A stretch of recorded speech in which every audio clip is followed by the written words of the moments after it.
Assalamu alaikum, I'm Aisha and you're watching Samaa News. Here are today's headlines.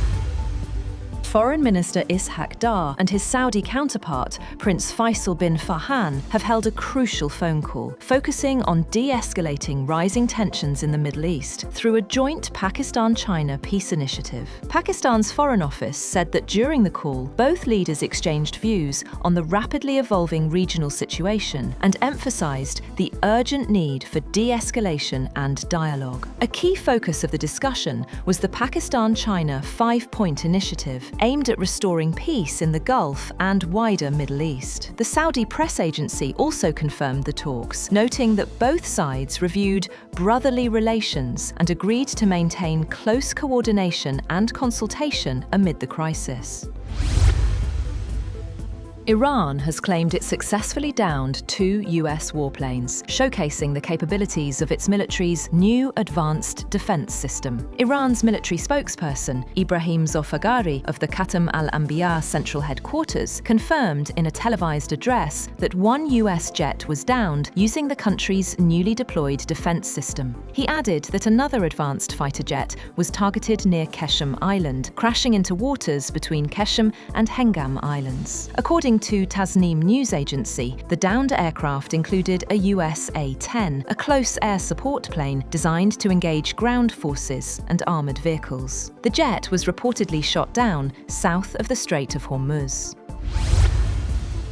Iranian authorities have rejected a 48-hour ceasefire proposed by the United States. Iran's Fars news agency reported that the ceasefire offer was made on April 2nd through an unnamed friendly country. The source told Fars that the US proposed the 48-hour pause in fighting in response to escalating tensions and challenges faced by US forces in the region. Instead of responding in writing, Tehran reportedly continued military operations on the ground, signaling its refusal to halt attacks. The source noted that US diplomatic efforts to stop hostilities have intensified, particularly after a reported strike on a US military depot in Kuwait. Meanwhile, as US and Israeli forces continue search operations for a downed American F-15 fighter jet over Iran, US President Donald Trump has said that the incident will not hinder diplomatic talks with Tehran. In a phone interview with NBC, Trump highlighted that diplomatic efforts and military operations are proceeding simultaneously. Trump refrained from discussing specifics of the ongoing search and rescue mission, calling it complex and active, and criticized media coverage of the operation. Iran's Foreign Minister Abbas Araghchi says strikes on civilian infrastructure will not force Tehran to surrender.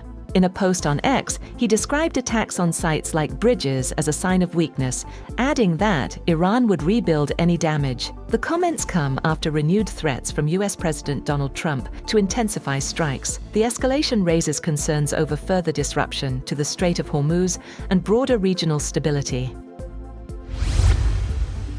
Meanwhile, President Trump says the United States can reopen the Strait of Hormuz with more time as pressure grows to end the conflict. In a social media post, he said Washington could restore access to the key oil route and benefit economically. The strait, which carries a major share of global oil supplies, remains effectively closed by Iran in response to US and Israeli strikes.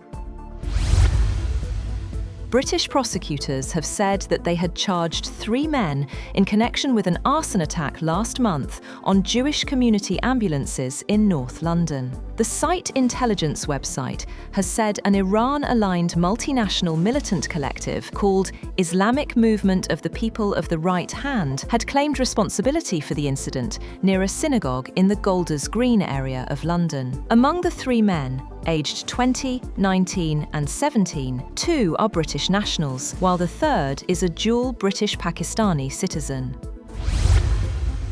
That's all for now. For more updates, visit www.samaa.tv. Thank you for watching Samaa News.